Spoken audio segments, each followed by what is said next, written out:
Hello बच्चों, class 11th chemistry के इस सेशन में आप सभी का वेलकम है। जैसा कि आप जानते हैं कि हम चैप्टर 2 की स्टडी कर रहे हैं, तो आज का जो हमारा टॉपिक है वो सबसे लास्ट टॉपिक है। इस टॉपिक का नाम है light and photo electric effect. तो चलिए अब इसे पढ़ना शुरू करते हैं कि प्रकाश क्या है और इसके अलग अलग प्रभाव क्या हैं।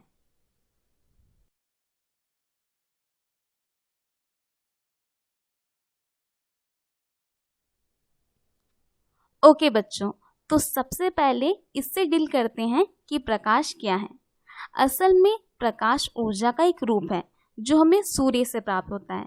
ये सूर्य से ये प्रकाश ट्रैवल करते हुए पृथ्वी तक पहुंचता है।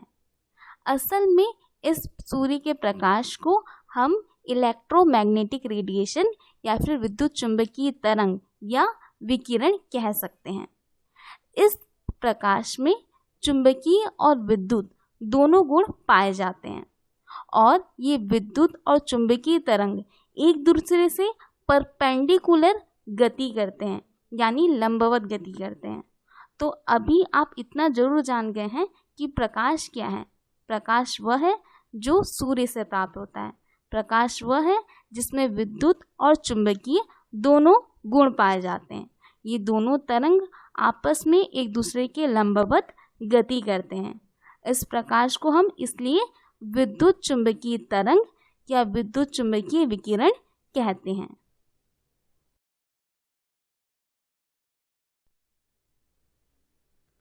बच्चों, आप जब किसी पानी या तालाब नदी में जब आप पानी में पत्थर को मारते हैं तो आपने देखा होगा कि एक तरंग के रूप में पानी गति करना शुरू कर देता है।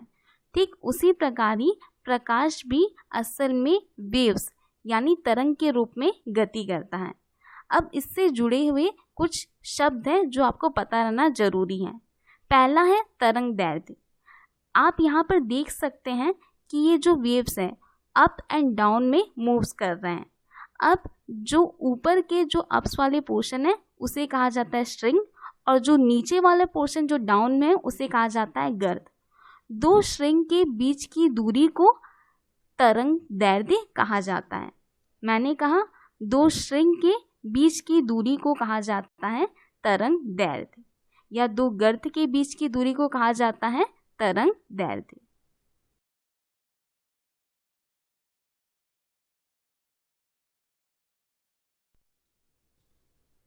बच्चों, नेक्स्ट टर्म होता है आयाम।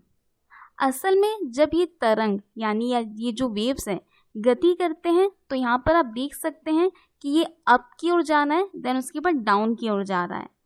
अब ये जो वेव्स हैं ये अपने नॉर्मल पोजीशन से ऊपर कितनी ऊंचाई पर गए हैं या फिर वो कितनी गहराई या नीचे की ओर गए हैं, वह उसका आयाम कहलाती है।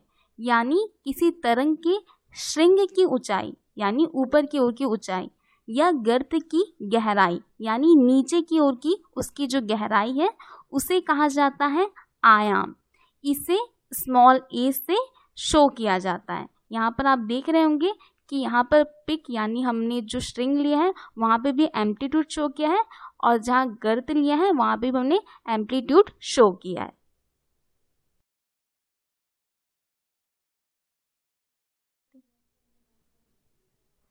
नेक्स्ट जो बच्चों हमारा टॉपिक है वो है आवृत्ति। ये भी प्रकाश में ही आएगा। पहले आपने तरंग दैर्ध्य पढ़ा, दूसरा आयाम पढ़ा, तीसरा है आवृत्ति। आवृत्ति वह होती है एक सेकंड में गुजरने वाले तरंग की संख्या आवृत्ति कहलाती है, जिसे फ्रीक्वेंसी बोलते हैं। इसे म्यू से डिनोट किया जाता है।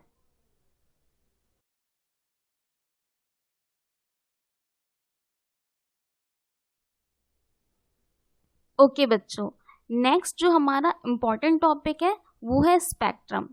अब आपने ये जरूर किया होगा कि आप किसी प्रिज्म को सूर्य की रोशनी के सामने रख देते हैं तो आप देखते होंगे कि आपको बहुत सारे कलर्स दिखाई देते हैं, यानी रंगीन बहुत सारे कलर्स दिखाई देने लगते हैं। तो असल में ये होता है कि सूर्य से आने वाला वह प्रकाश प्रिज्म के कारण से अपने रंगों में विभक्त हो जाता है, अलग अलग रंगों में। इस प्रकार से हमें यह रंगों का एक क्रम प्राप्त हो जाता है। रंगों के इस क्रम को ही स्पेक्ट्रम कहा जाता है। और सूर्य के प्रकाश में अलग अलग तरंगदैर्ध्य वाले विकिरण पाए जाते हैं, जिसमें जो दृश्य प्रकाश होते हैं उसी से ही हमें ये अलग अलग रंग प्राप्त होते हैं।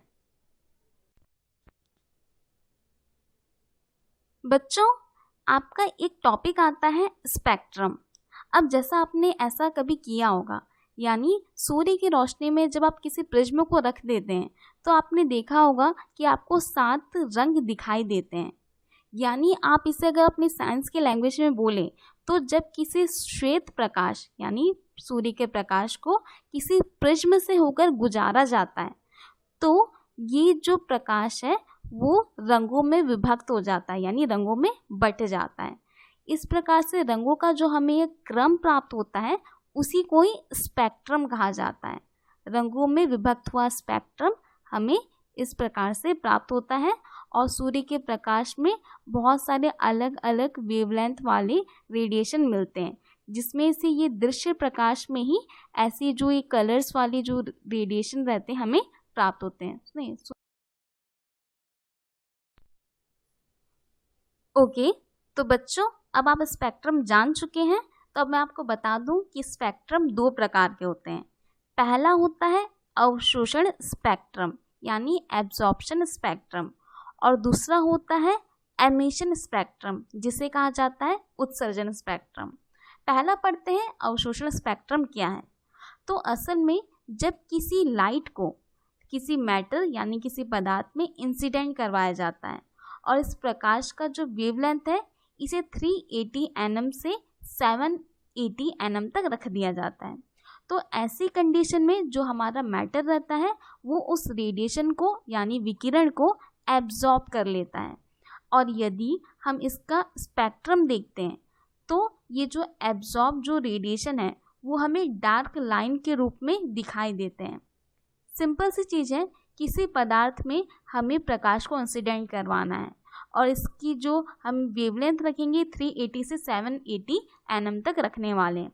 ऐसी कंडीशन में हमारा जो मैटर है रेडिएशन को एब्जॉर्ब कर लेता है। हम स्पेक्ट्रम देखते हैं तो हमें डार्क लाइन दिखाई देती है। ये डार्क लाइन एब्जॉर्ब स्पेक्ट्रम को शो करती हैं।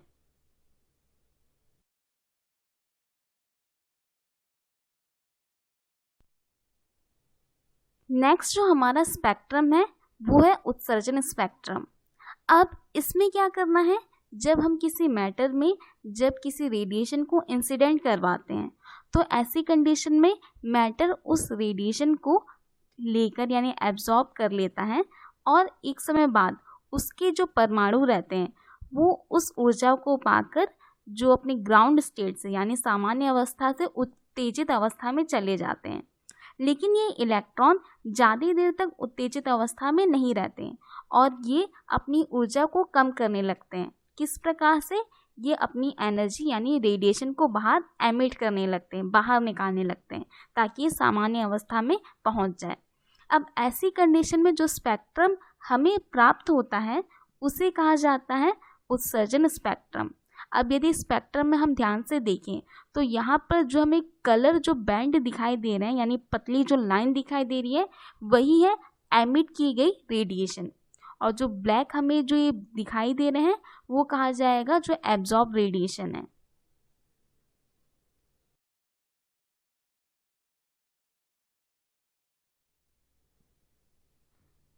अब बच्चों जो हमारा टॉपिक है वो है फोटो इलेक्ट्रिक प्रभाव यानी फोटो इलेक्ट्रिक इफेक्ट, प्रकाश विद्युत प्रभाव।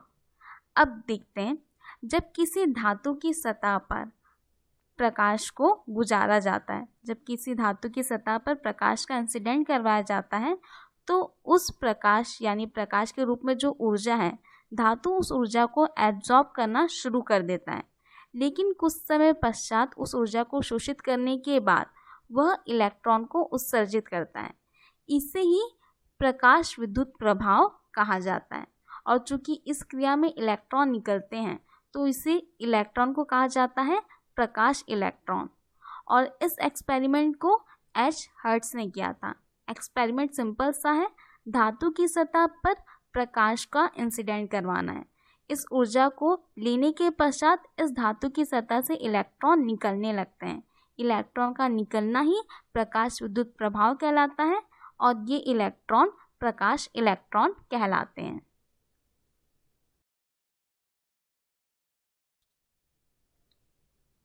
ओके बच्चों, फोटो इलेक्ट्रिक प्रभाव को समझने के लिए एक एक्सपेरिमेंट करते हैं।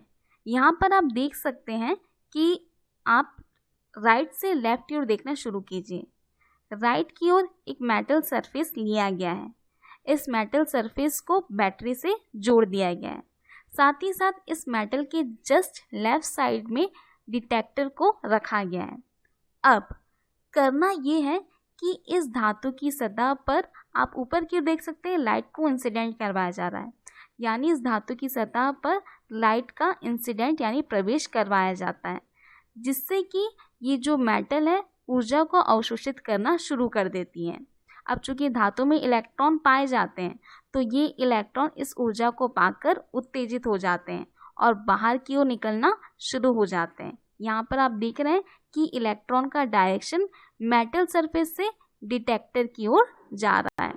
तो इस प्रकार से ये फोटो इलेक्ट्रिक प्रभाव होता है और इलेक्ट्रॉन का निकलना फोटो इलेक्ट्रिक प्रभाव, और ये इलेक्ट्रॉन फोटो इलेक्ट्रॉन कहलाते हैं।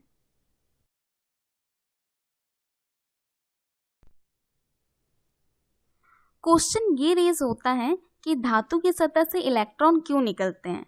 सिंपल सी बात है, जब धातु की सतह में जब हम प्रकाश का इंसिडेंट कराते हैं यानी प्रकाश का आपतित करवाते हैं, तो ऐसी कंडीशन में चूंकि धातु में इलेक्ट्रॉन प्रेजेंट है और ये आपस में बॉन्ड से जुड़े हुए हैं, तो इस ऊर्जा को पाकर इनका बंधन टूटने लगता है।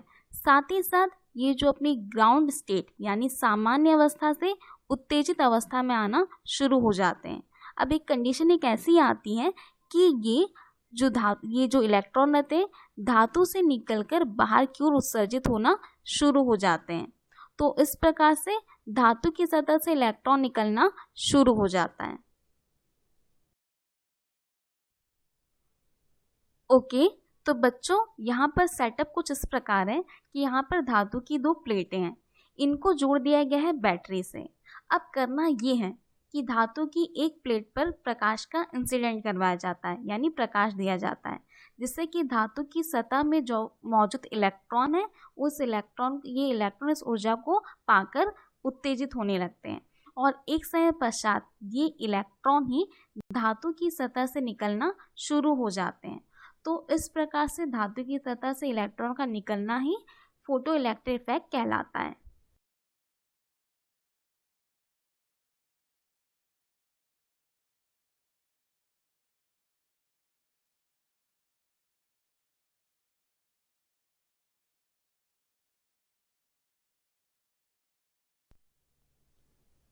तो बच्चों, फोटो इलेक्ट्रिक इफेक्ट को आइंस्टाइन ने एक्सप्लेन किया।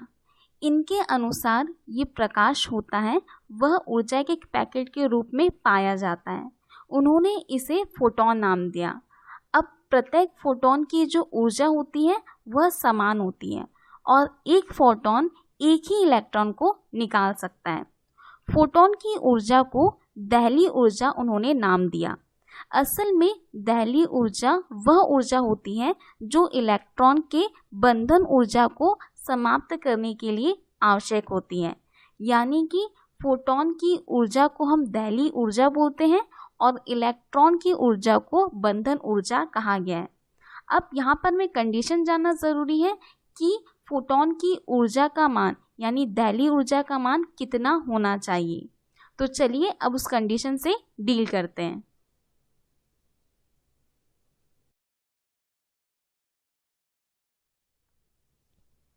ओके, तो बच्चों अब यहाँ पर हम कंडीशन को देखते हैं। यहाँ पर कंडीशन 3 बताई जाएगी। पहला है कि यदि आपतित फोटोन की ऊर्जा का मान दहली ऊर्जा के मान से कम है तो ऐसी कंडीशन में धातु की सतह से इलेक्ट्रॉन उत्सर्जित नहीं होंगे, क्योंकि दहली ऊर्जा तो वही ऊर्जा है जिसके थ्रू हम बंधन ऊर्जा को समाप्त कर सकते हैं, यानी उसके थ्रू ही इलेक्ट्रॉन निकल सकता है। अब यदि आपतित फोटोन की ऊर्जा का मान ही दहली ऊर्जा के मान से कम होगा तो इलेक्ट्रॉन तो निकलेगा ही नहीं। सेकंड कंडीशन, यदि उस आपतित फोटोन की ऊर्जा का मान दहली ऊर्जा के मान के बराबर है तो ऐसी कंडीशन में इलेक्ट्रॉन निकलने की स्थिति में रहेंगे, यानी इलेक्ट्रॉन निकलेंगे नहीं। थर्ड जो कंडीशन है वो है यदि फोटोन की ऊर्जा का मान दहली ऊर्जा के मान से अधिक हो गया तो ऐसी कंडीशन में धातु की सतह से इलेक्ट्रॉन उत्सर्जित होने लगेंगे। तो हमें यदि धातु की सतह से इलेक्ट्रॉन उत्सर्जित करना है तो ऐसी कंडीशन में फोटोन की ऊर्जा का मान दहली ऊर्जा के मान से अधिक होना चाहिए।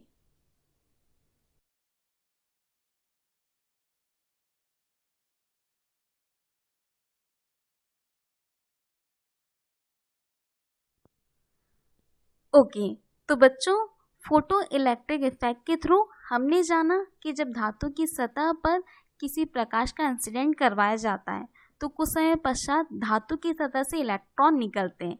यही प्रभाव ही फोटो इलेक्ट्रिक प्रभाव कहलाता है। इस कंडीशन में हमने दो साइंटिस्ट के नाम पढ़े, पहला हर्ट्ज जिन्होंने ये एक्सपेरिमेंट किया, दूसरा आइंस्टाइन जिन्होंने इस एक्सपेरिमेंट को एक्सप्लेन किया। तो बच्चों अब हमारा जो टॉपिक है वो है प्लांक का क्वांटम सिद्धांत। असल में ऐसा माना जाता था कि प्रकाश में सिर्फ तरंग का गुण पाया जाता है। तरंग यानी प्रकाश केवल एक वेव्स की भांति गति करता है। लेकिन जब फोटो इलेक्ट्रिक इफेक्ट पता चला तो इससे यह हमें ज्ञात नहीं हो पाया कि केवल प्रकाश में सिर्फ तरंग का ही रूप होता है। इस वजह से मैक्स प्लांक ने एक सिद्धांत को प्रतिपादित किया जिसे प्लांक क्वांटम सिद्धांत कहा गया। तो चलिए देखते हैं कि अब सिद्धांत क्या है।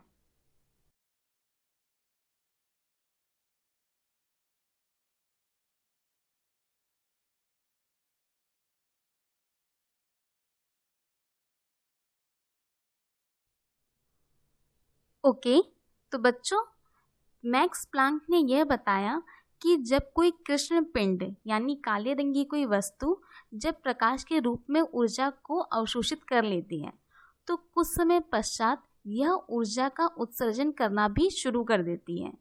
अब इस ऊर्जा का उत्सर्जन कंटिन्यूसली न होकर छोटे छोटे बंडल यानी पैकेट के रूप में होता है। उन्होंने ऊर्जा के इस पैकेट को क्वांटा शब्द दिया। इसी कारण से सिद्धांत को प्लांक क्वांटम सिद्धांत कहा जाता है। चीज़ें सिंपल सी ये है कि जब वह वस्तु प्रकाश का रूप में जो ऊर्जा को अवशोषित कर रहा है कुछ समय पश्चात उस ऊर्जा का उत्सर्जन करना शुरू करता है, लेकिन कंटिन्यूसली ना होकर छोटे छोटे बंडल के रूप में। अब इसी छोटे बंडल को ही क्वांटा कहा जाता है। इसके लिए एक डेरिवेशन को डिराइव किया गया जिसका है E = h न्यू। E है प्रकाश की ऊर्जा, वही न्यू है प्रकाश की आवृत्ति और h है प्लांक कांस्टेंट। तो इस प्रकार से ये प्रकाश के कण के गुण को प्रदर्शित करता है।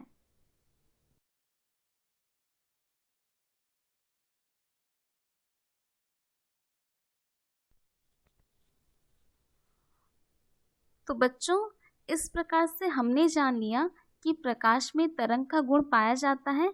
साथ ही साथ मैक्स प्लांक के एक्सपेरिमेंट से हमें यह पता चल पाया कि अब प्रकाश में कण का भी गुण पाया जाता है। अब चूंकि प्रकाश में तरंग और कण दोनों का गुण पाया जाता है तो उसी प्रकार से ही सूक्ष्म कण जैसे कि प्रोटॉन और इलेक्ट्रॉन में भी कण का गुण तो पाया जाता है तो उसमें तरंग का गुण भी पाया जाना चाहिए। इस प्रकार की थॉट को रखते हुए डी ब्रॉगली ने एक कॉन्सेप्ट को शो किया था यानी प्रस्तुत किया था। इसे ही डी ब्रॉगली समीकरण कहा गया है। तो चलिए देखते हैं कि वह समीकरण क्या है। डी ब्रॉगली ने इस नियम को प्रतिपादित करने के लिए आइंस्टाइन के द्रव्य ऊर्जा नियम को यानी E = mc² उसे लिया और साथ ही साथ प्लांक क्वांटम सिद्धांत का जो हमें डेरिवेशन फॉर्म हुआ था E = h म्यू उसे लिया। इन दोनों को जब साथ में लेकर उन्होंने एक डेरिवेशन डिराइव किया तो वह हमें कुछ इस प्रकार से प्राप्त हुआ। लैम्डा = h/mv, जहाँ लैम्डा वेवलेंथ को शो करता है यानी तरंग दैर्ध्य यानी किसी तरंग को, h यानी प्लांक कांस्टेंट, m यानी द्रव्यमान और v is equal to velocity यानी वेग।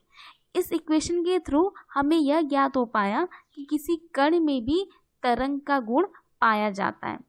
तो इस प्रकार से डी ब्रोगली ने यह डेरिवेशन को डिराइव किया है।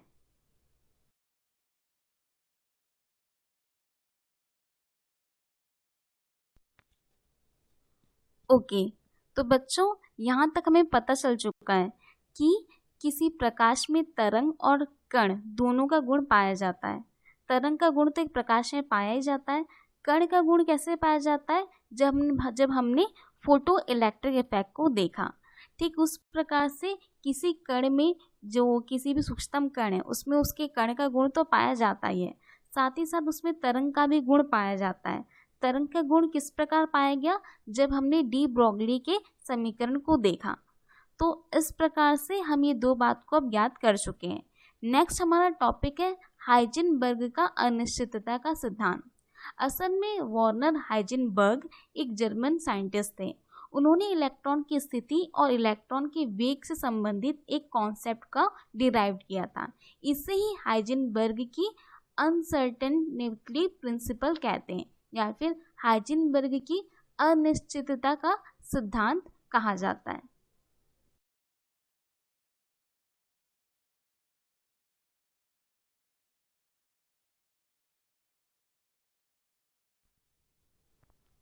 तो हाइजेनबर्ग का कॉन्सेप्ट ये है कि किसी एक समय पर इलेक्ट्रॉन का सटीक पोजीशन और उसका मोमेंटम ज्ञात कर पाना असंभव है। मोमेंटम यानी उसका द्रव्यमान, साथ ही साथ उसका वेग ज्ञात कर पाना असंभव है। यानी हम किसी एक समय पर एक इलेक्ट्रॉन की या तो हम वेग को ज्ञात कर सकते हैं या तो हम उसका जो स्थान है उसे ज्ञात कर सकते हैं। एक ही समय पर इन दोनों को ज्ञात कर पाना असंभव है, इसीलिए इसे हाइजेनबर्ग का अनिश्चितता का सिद्धांत कहा जाता है, जहाँ पर डेल पी इलेक्ट्रॉन के संवेग को शो करता है, वहीं m द्रव्यमान को शो करता है और x उस इलेक्ट्रॉन के स्थान को शो करता है।